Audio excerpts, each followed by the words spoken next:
Uniclac.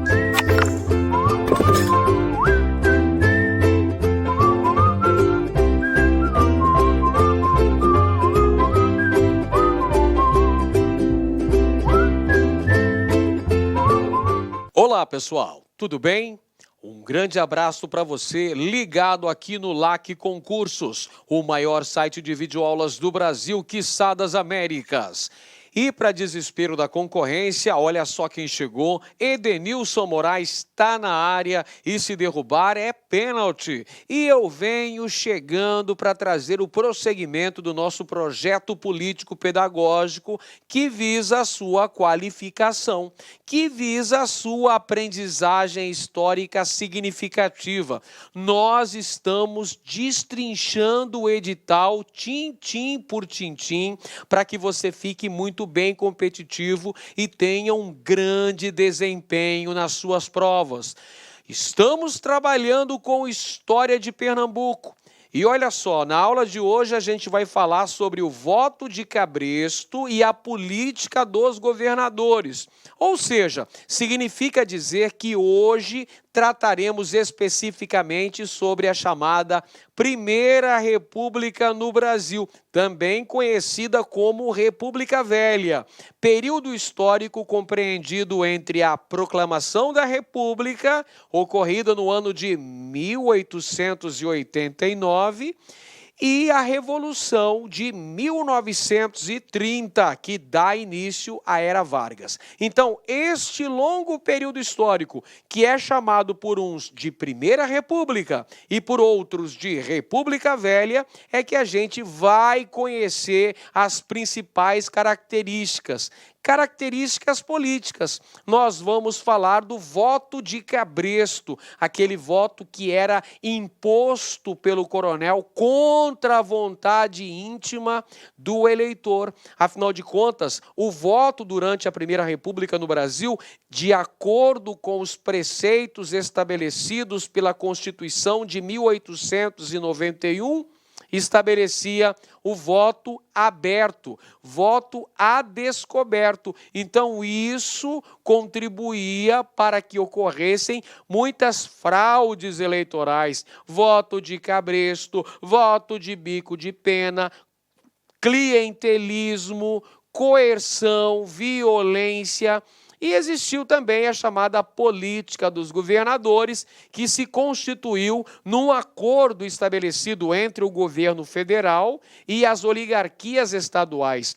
O grande mentor intelectual da chamada política dos governadores foi o presidente da República, Campos Salles. É Campos Salles que implantou, então, essa espécie de troca de favores entre o Executivo Federal e os diversos executivos estaduais, na medida em que o governo federal concedia vultosas somas de capitais que eram investidos nos estados e se comprometia também a não intervir na política estadual e, em contrapartida, exigia que os estados garantissem a eleição de parlamentares comprometidos em fazerem parte da base aliada do presidente da República. Era um verdadeiro toma lá da cá da política nacional. Então a gente vai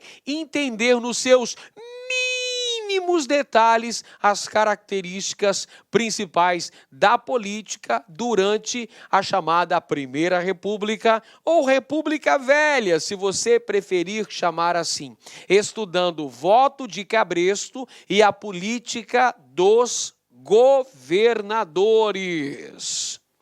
Pessoal, o lance é o seguinte: bem-aventurados os que trabalham o dia inteiro e ainda estudam na madruga. Olha só que legal. Essa é para você, meu caro Beni.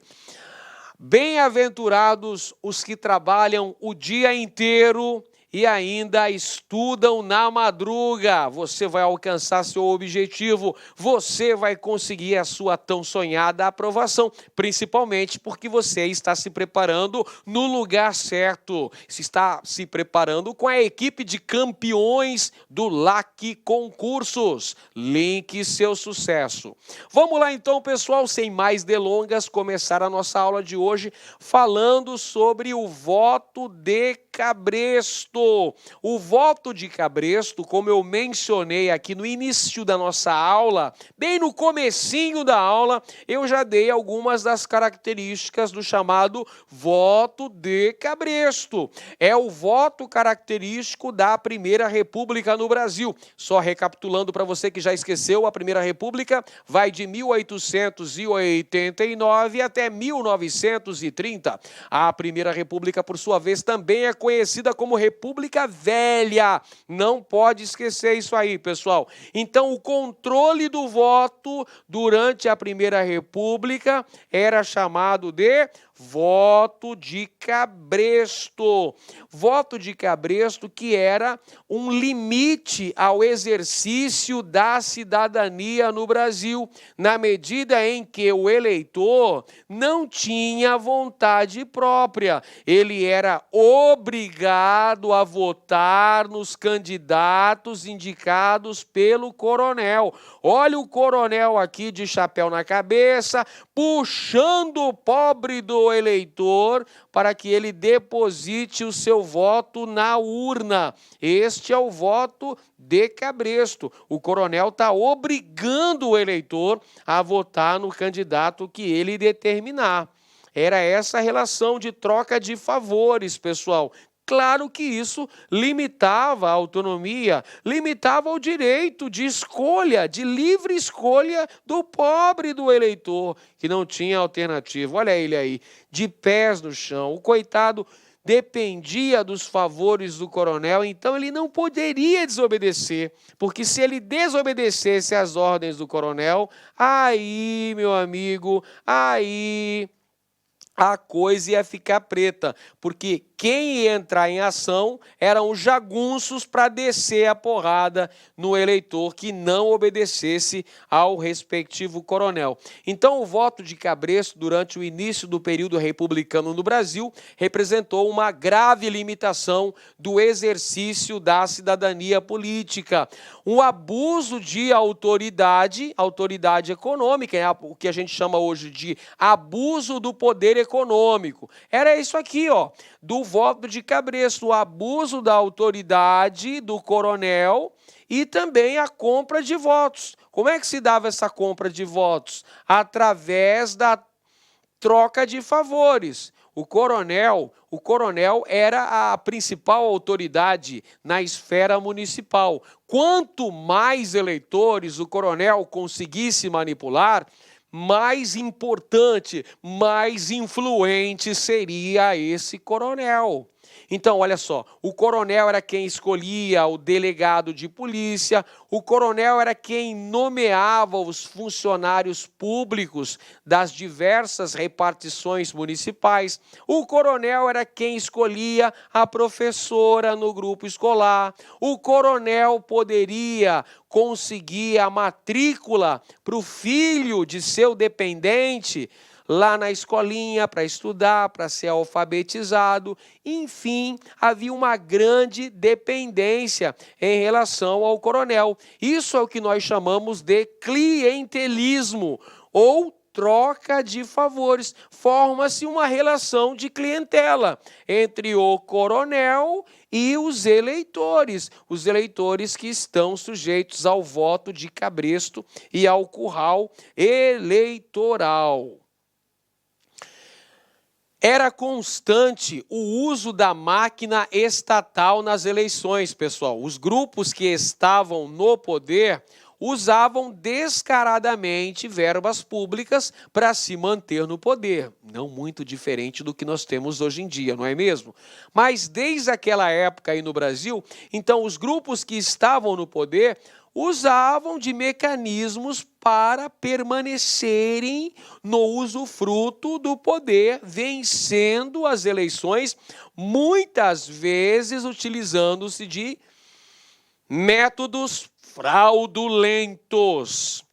E outro aspecto importante que ajudou na consolidação do voto de cabresto é o fato da concentração da terra e do poder político no Brasil. Na esfera municipal, quem representava o poder político no nosso país eram os coronéis. Quem eram esses coronéis? Geralmente, os coronéis eram grandes proprietários de terras, latifundiários. Então, eles tinham lá os agregados, as pessoas que dependiam diretamente dos benefícios proporcionados pelo coronel. Então, era de um lado o favor e de outro lado o voto, não tem acordo. Você quer um favor?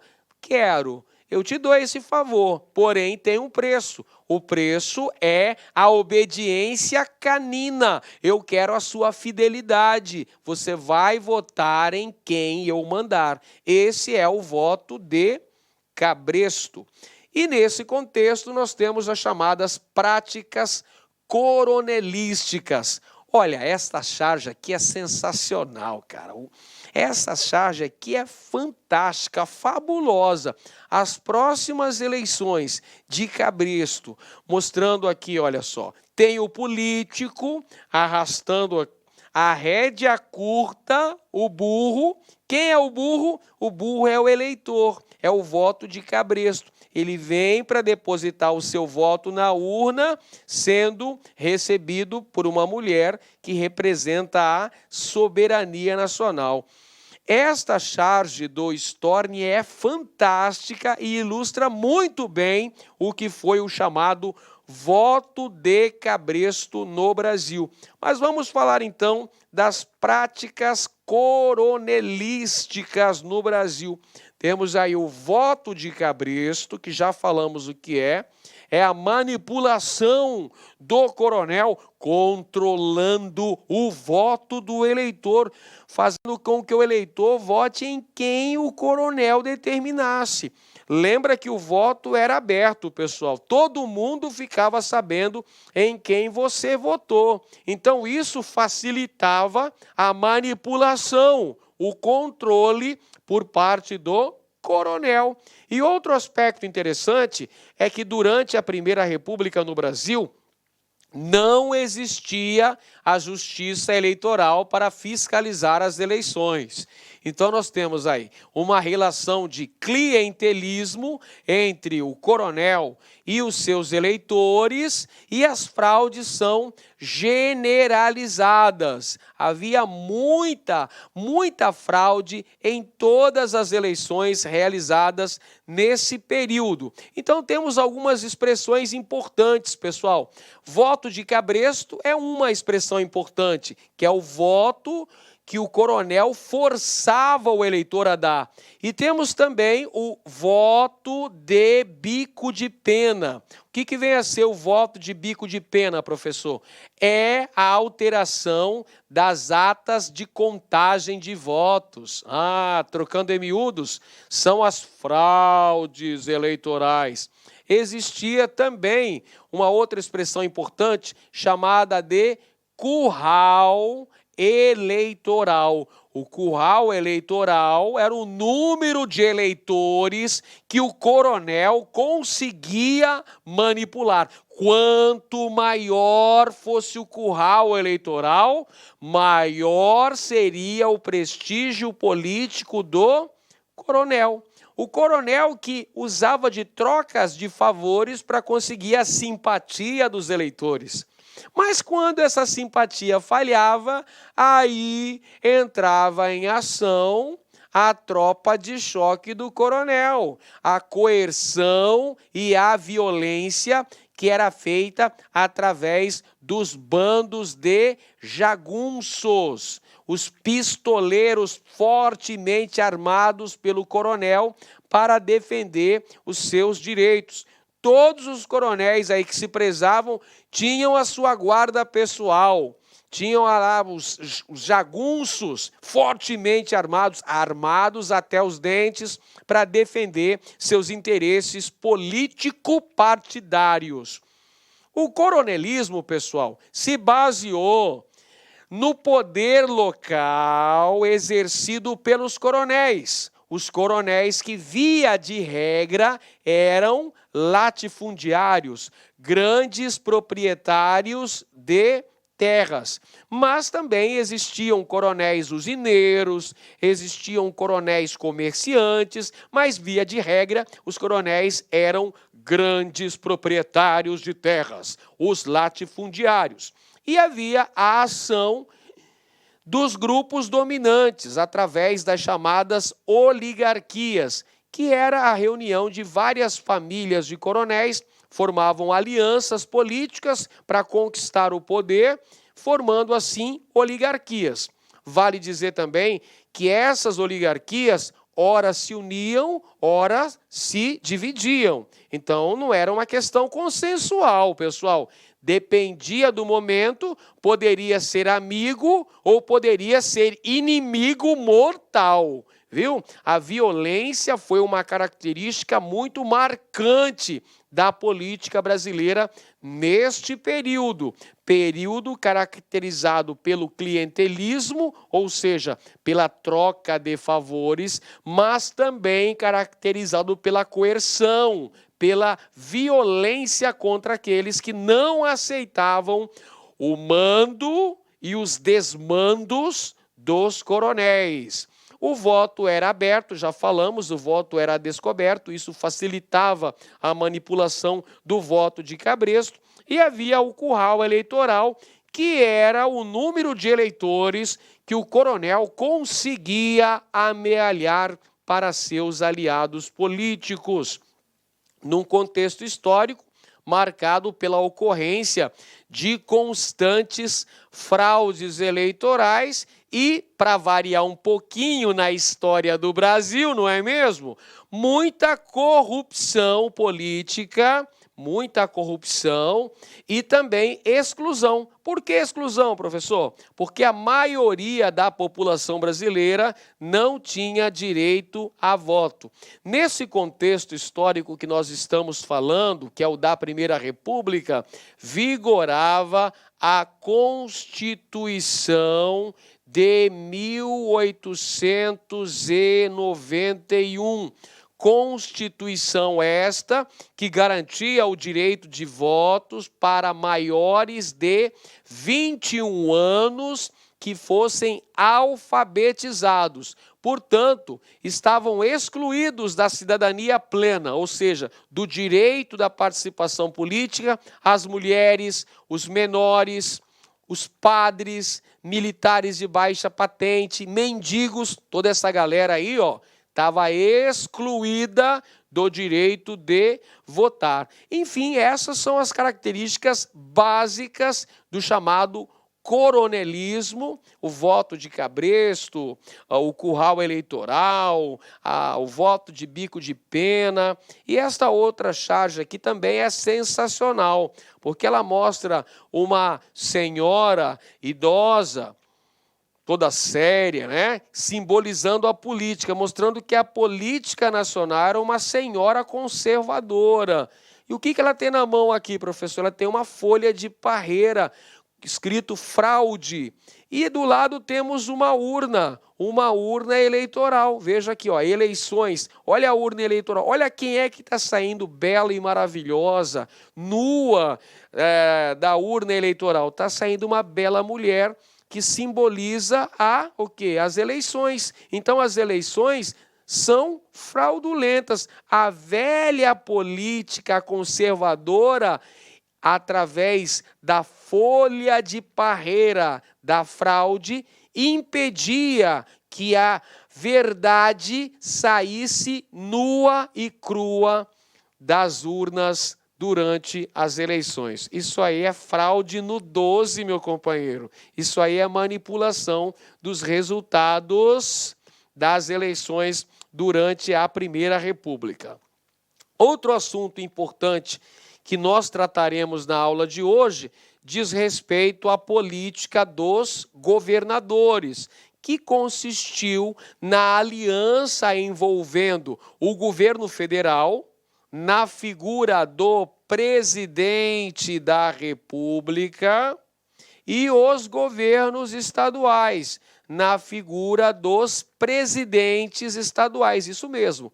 Antigamente chamava-se presidentes de estado, que corresponde ao cargo de governador. Então, quem criou essa política é este senhor aqui de Cavanhaque, é o presidente Manuel de Campos Salles, o presidente que renegociou a dívida externa brasileira com bancos ingleses, o famoso Fund Loan. Ele também é o criador da política dos governadores, uma aliança envolvendo o executivo federal e os executivos estaduais, ou seja, o governo federal daria total apoio para a oligarquia que estivesse dominando no respectivo estado. Em troca, exigia fidelidade por parte desse estado lá no Congresso Nacional, lá na sede da República, no Rio de Janeiro.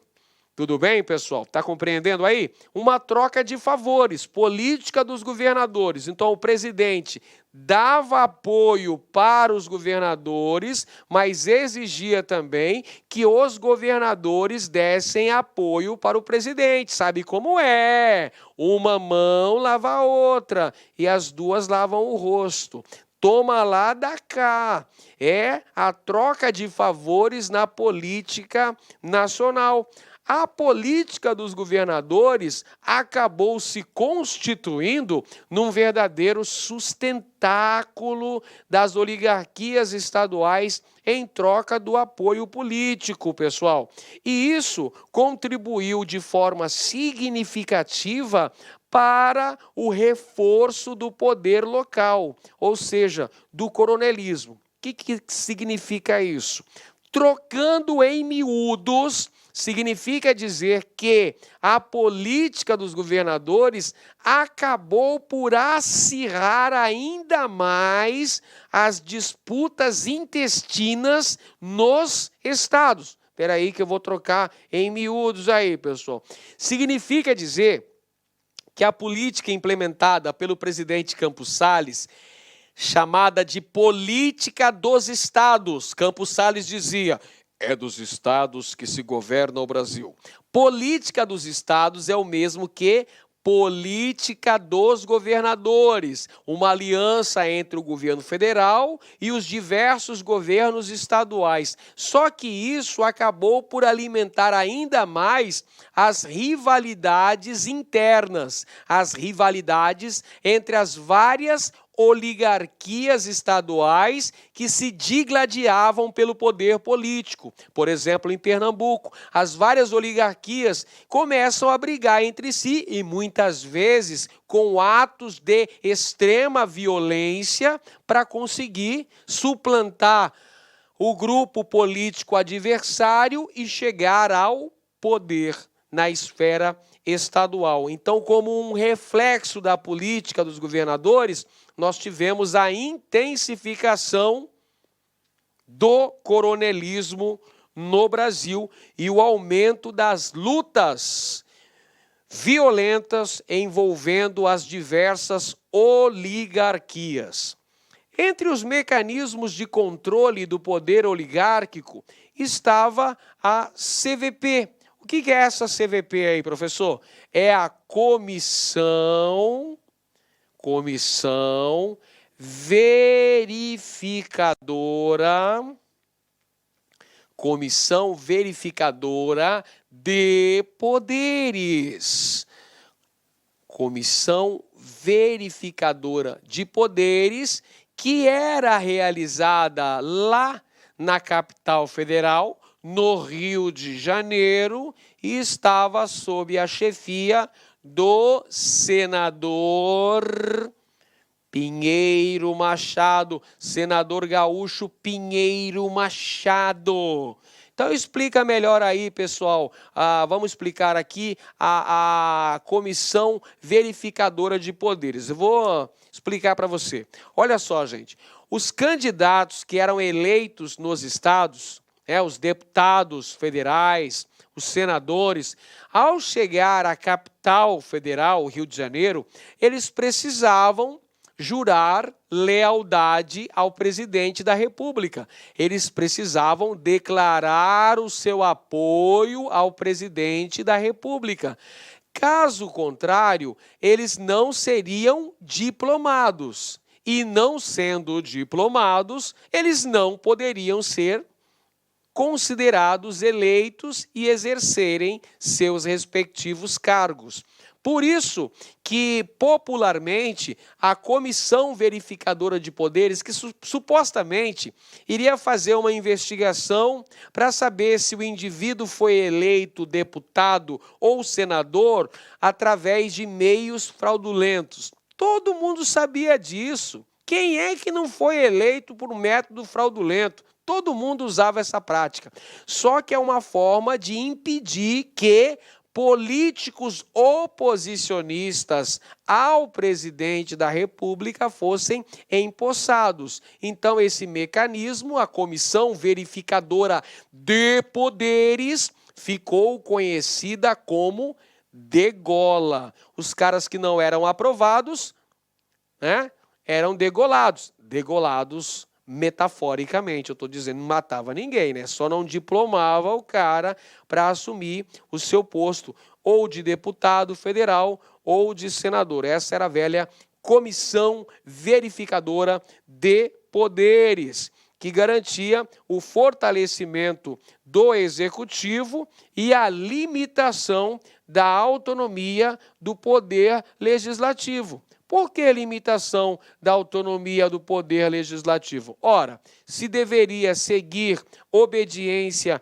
ao governo federal, votar de acordo com as propostas enviadas ao Legislativo pelo presidente da República, se deveria fazer parte necessariamente da base aliada ao governo federal, então o Poder Legislativo perdia muito de suas atribuições, porque o Poder Legislativo tem que fiscalizar também o Poder Executivo, tem que propor leis, mas que tem que acompanhar o orçamento, tem que fiscalizar as ações do governo, e dessa maneira não rola, pessoal? Dessa maneira não tem como rolar.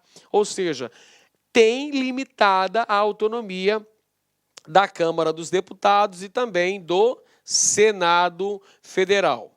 Outro aspecto também muito importante nesse contexto da Primeira República é a chamada política do café com leite, que consistiu num acordo, num pacto oligárquico envolvendo os dois mais importantes estados do Brasil. Os dois estados mais ricos, populosos e com o número de eleitores do Brasil. Estou me referindo, evidentemente, aos estados de São Paulo e Minas Gerais. É o pacto oligárquico envolvendo o PRP, Partido Republicano Paulista, e o PRM, o Partido Republicano Mineiro, que vão estar basicamente nessa gangorra, promovendo uma espécie de alternância governativa, ora ficando um presidente paulista, outra hora ficando um presidente mineiro, e fica naquele sobe e desce, naquela gangorra, naquela alternância, naquele revezamento. Portanto, nesse contexto histórico, temos o predomínio da oligarquia cafeeira no Brasil. Até porque o principal produto da economia brasileira era o café. O Brasil, durante a Primeira República, continuava sendo um país essencialmente agrário. A maioria da população brasileira se concentrava nas áreas rurais. Nossa economia ainda era agroexportadora essencialmente, com destaque para a produção do café, principalmente em São Paulo. Não é à toa que durante esse período a maior parte dos presidentes era ligada à oligarquia cafeeira dentro desse contexto da chamada política do café com leite. Essa é a República Oligárquica no Brasil, pessoal. A Primeira República também é conhecida como República Oligárquica e apresenta como características a dominação coronelista, marcada pelo clientelismo político, a troca de favores entre o coronel fazendeiro e seus eleitores, os trabalhadores rurais.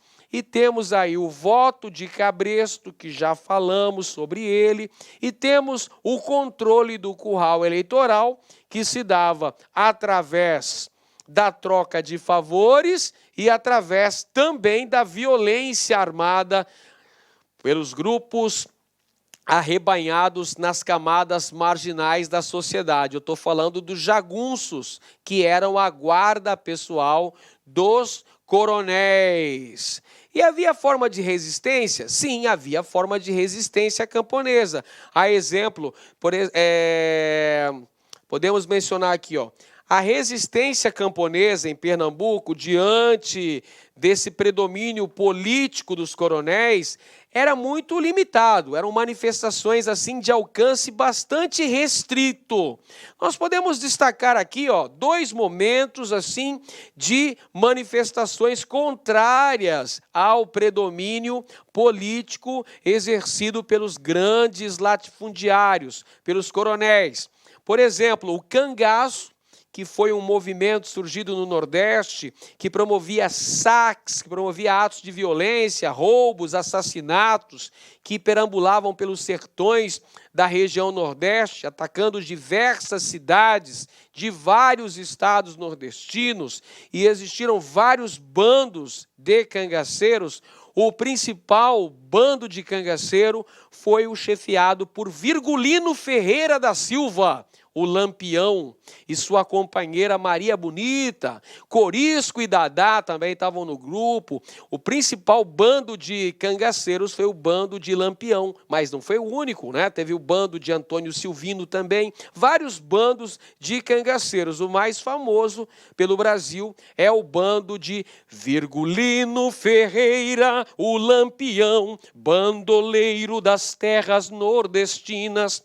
Grande Lampião, acompanhado de Maria Bonita, o cangaço. Além do cangaço, outro movimento de resistência eram os movimentos messiânicos, tais como o movimento que aconteceu lá, onde? Na Bahia, lá junto ao Vale do Rio Vaza Barris, onde surgiu a comunidade de Canudos, a comunidade do Belo Monte, liderada pelo beato Antônio Vicente Mendes Maciel, mais conhecido como Antônio Conselheiro, que era o grande pregador e líder religioso daquela comunidade, que foi destruída pelo exército brasileiro no final da década de 1890, né? Foi aquele contexto ali, governo de Prudente de Moraes, 1897, a destruição de Canudos.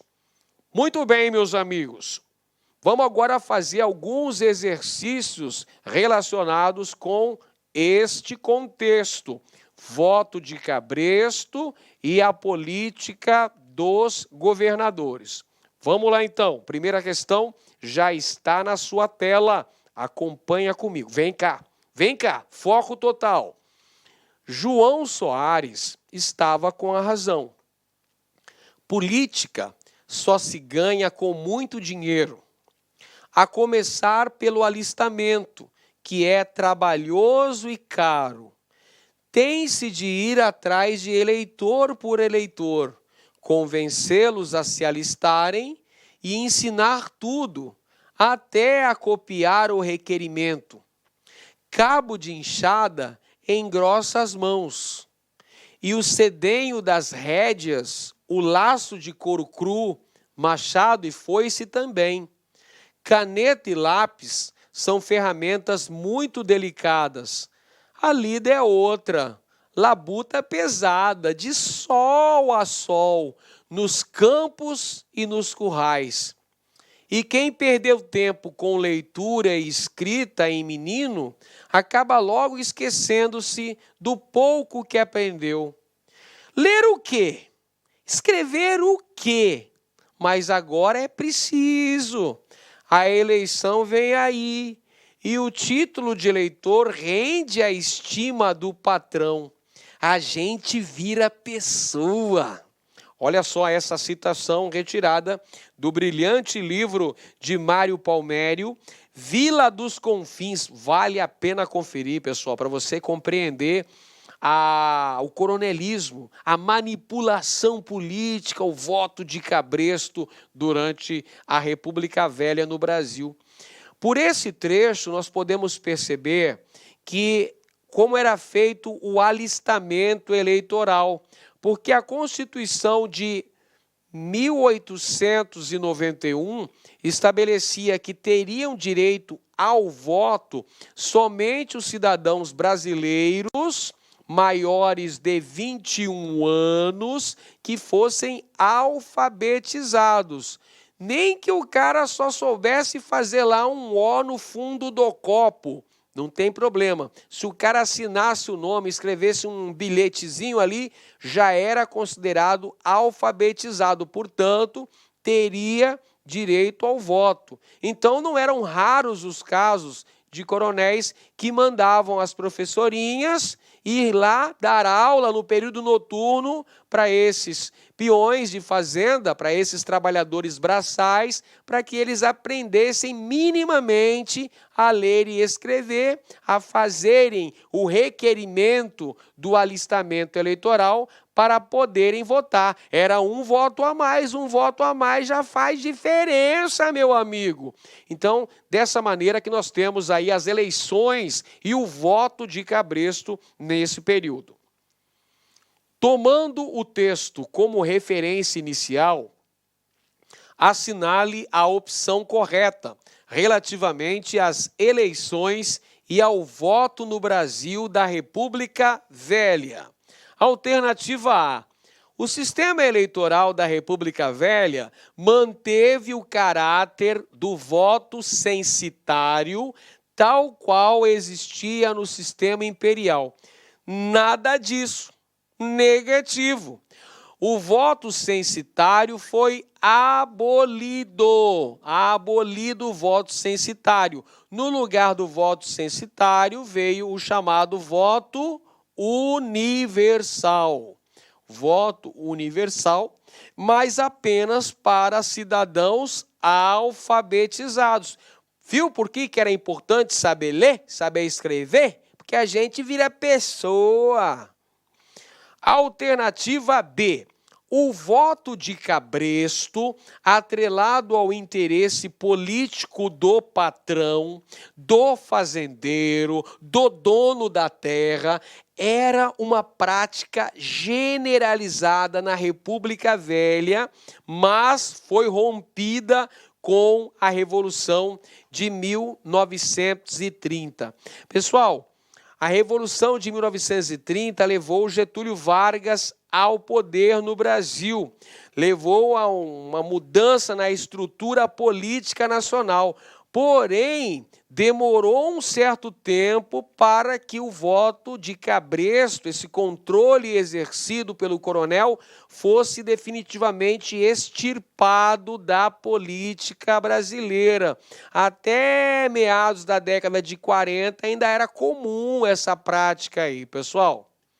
Não vamos longe, né? Até hoje tem gente que vende seu voto aí, que acaba cedendo às pressões de cidadãos corruptos que compram o voto. E quem vende o voto também é corrupto, né? É o corrupto ativo com o corrupto passivo, infelizmente. Alternativa C. As deformações do processo eleitoral da República Velha passavam, entre outras causas, pela relativa tensão entre uma sociedade desigual e iletrada, particularmente nos setores subalternos da sociedade, e uma legislação eleitoral relativamente moderna.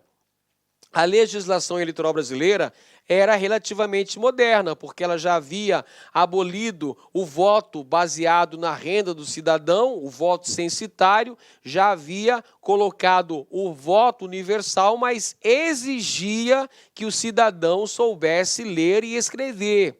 E a sociedade brasileira da Primeira República estava concentrada no meio rural, pessoal. A grande maioria da população brasileira estava morando no campo e em péssimas condições de vida e de trabalho. Portanto, havia uma grande diferença, um grande desnível entre as camadas dominantes, os proprietários das terras, os ricos fazendeiros, e os miseráveis trabalhadores, que eram explorados, que eram aviltados, que muitas vezes sofriam, inclusive, castigos físicos. Então, está correta a nossa alternativa C de casa. Próxima alternativa aqui nós temos a figura do coronel, chefe de grande base militar e dono do curral eleitoral, não era compatível com a cultura iluminista que presidia a modernização eleitoral da época. Pessoal, olha só, o coronel era um grande chefe político e podemos dizer que também ele tinha uma influência militar, na verdade, uma influência paramilitar, porque os grupos armados que defendiam os interesses político-partidários dos coronéis, eles eram jagunços, eles eram pistoleiros, eram matadores de aluguel. Então, eram grupos paramilitares. Porém, pessoal, não tem essa ideia de cultura iluminista aí, não era compatível. Sim, se de um lado você tem uma cultura iluminista com o liberalismo na política brasileira, com o federalismo, o Brasil é uma república do tipo federalista, o Brasil tem vários princípios importantes inspirados no iluminismo francês, inspirados na Constituição dos Estados Unidos. Porém, pessoal, isso não é compatível, não. Isso destoa, né? Destoa. Então, quer dizer, na verdade, está errada essa afirmação aqui, pessoal. Está errado. A figura do coronel, chefe de grande base militar e dono do curral eleitoral, não era compatível com a cultura iluminista. Não vigorava uma cultura iluminista aqui, pessoal. Vigorava uma modernização da sociedade brasileira e uma modernização política nacional. Não tínhamos mais voto censitário, mas tínhamos voto de cabresto. Ou seja, de que adianta modernizar a política se mecanismos existiam para burlar a legitimidade das eleições, fazendo com que existissem fraudes eleitorais? Por isso que está errado a alternativa D. Vamos para a próxima questão. Olha só, o coronelismo era fruto de alteração na relação de forças entre os proprietários rurais e o governo, e significava o fortalecimento do poder do Estado antes que o predomínio do coronel. Nessa concepção, o coronelismo é, então, um sistema político nacional com base em barganhas entre o governo e os coronéis. O coronel tem o controle dos cargos públicos, desde o delegado de polícia até a professora primária. O coronel hipoteca seu apoio ao governo, sobretudo na forma do voto. É o que eu falei agora há pouco, pessoal. Nessa época não existia concurso público. Para você fazer parte de uma repartição pública, você precisava ter QI. Ou seja, precisava ter quem indica, precisava ter um baita de um pistolão, senão você não entrava. Para trabalhar numa autarquia, numa representação pública, numa instituição pública, para ser delegado de polícia, para ser propriamente policial ou para trabalhar como professor ou professora primária, precisava de uma carta de recomendações, que geralmente era dado por uma pessoa influente, uma pessoa de posses. Então, isso hipotecava aí o poder do coronel na troca de favores, no chamado clientelismo. Essa citação foi extraída da obra Pontos e Bordados, escritos de história política do historiador brasileiro José Murilo de Carvalho, único historiador brasileiro membro da Academia Brasileira de Letras. No contexto da Primeira República no Brasil, as relações políticas descritas baseavam-se na letra A, coação das milícias locais, letra B, na estagnação da dinâmica urbana, letra C, na valorização do proselitismo partidário, letra D, na disseminação de práticas clientelistas e letra E, na centralização de decisões administrativas. Você já percebeu? O fragmento fala do poder do coronel, de práticas de clientelismo, de troca de favores. Logo, a alternativa correta, letra D de dado. Daí a resposta correta aí, pessoal, coronelismo, voto de cabresto, troca de favores. Mais uma questão chegando por aí. Completamente analfabeto ou quase, sem assistência médica, não lendo jornais nem revistas, nas quais se limitava a ver as figuras. O trabalhador rural, a não ser em casos esporádicos, tem o patrão na conta de benfeitor. No plano político, ele luta com o coronel e pelo coronel. Aí estão os votos de cabresto, que resultam em grande parte da nossa organização econômica rural. Citação extraída do livro Coronelismo, Enxada e Voto, do grande mineiro de Caratinga, Vitor Nunes Leal, falando sobre o voto de cabresto, falando sobre a influência do coronel, que era visto como benfeitor, por conta das trocas de favores, o clientelismo entre o coronel e os eleitores. O coronelismo, fenômeno político da Primeira República, período histórico compreendido entre 1889 e 1930, tinha como uma de suas principais características o controle do voto, o que limitava, portanto, o exercício da cidadania.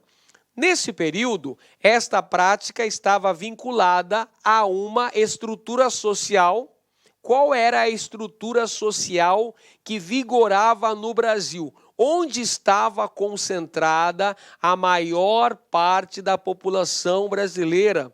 A população pernambucana também, evidentemente, estava concentrada no meio rural, trabalhando em atividades ligadas a uma economia agrária. Portanto, era uma sociedade baseada numa estrutura agrária, estava concentrada no campo.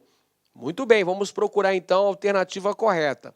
Letra A, igualitária, com nível satisfatório de distribuição de renda.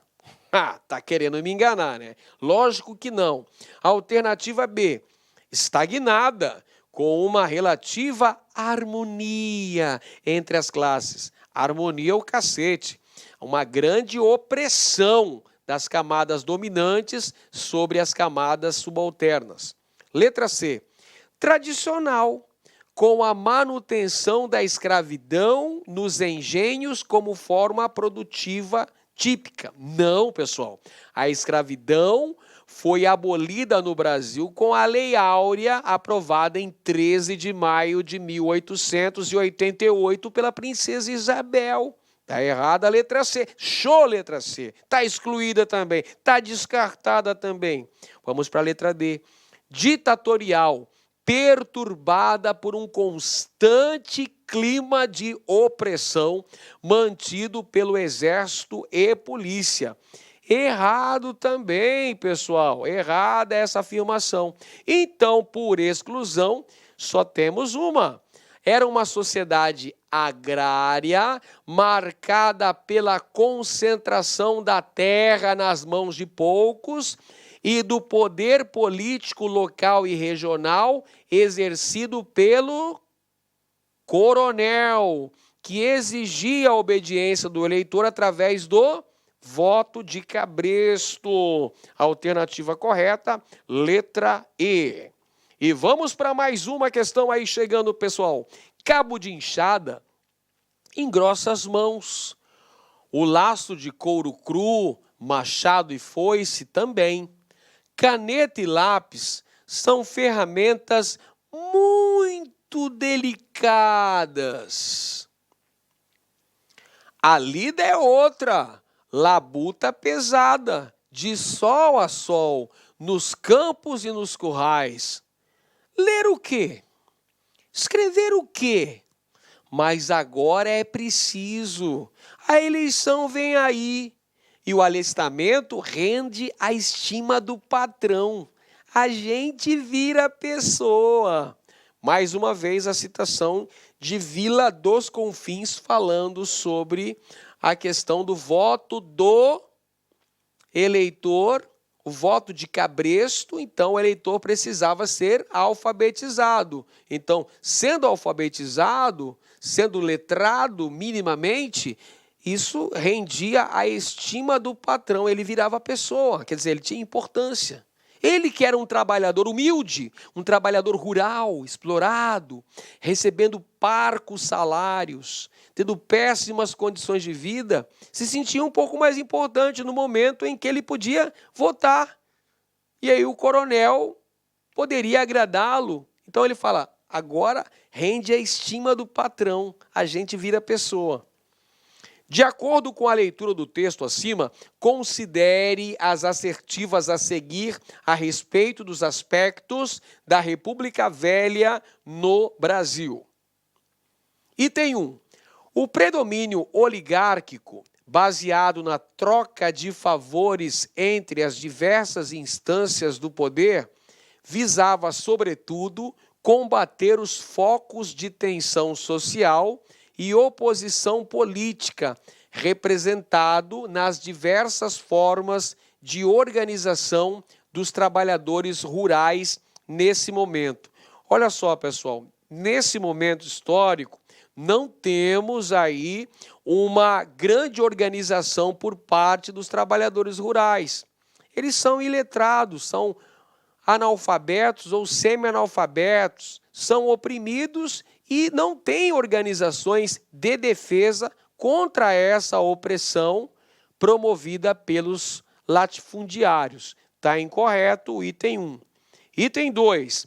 A campanha eleitoral empreendida pelos chefes políticos locais pretendia atingir principalmente os trabalhadores urbanos, vamos grifar, urbanos, já alfabetizados e menos embrutecidos pela labuta pesada, uma vez que os da zona rural, intimidados pela violência física, acabavam por votar de acordo com a vontade dos coronéis.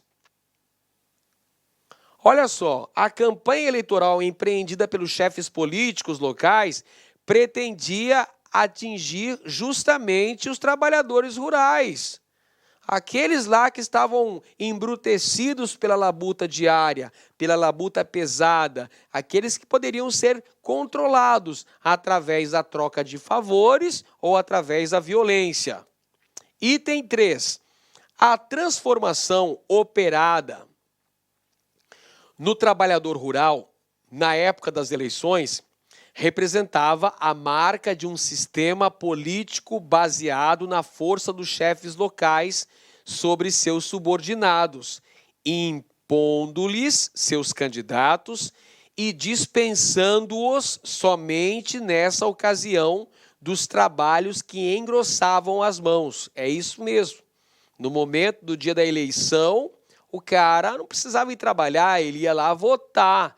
Então, ele não ia para a labuta pesada, para a enxada que engrossa as mãos. Ele ia lá depositar o seu voto, voto de confiança no candidato do coronel. Correto? O item 3. Muito bem, pessoal. Apenas o item 3 está correto. Alternativa C de casa.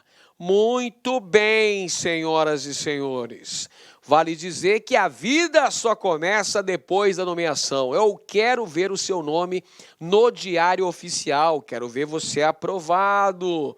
Um grande abraço a todos e até a próxima aula. Valeu, pessoal. Tchau, tchau.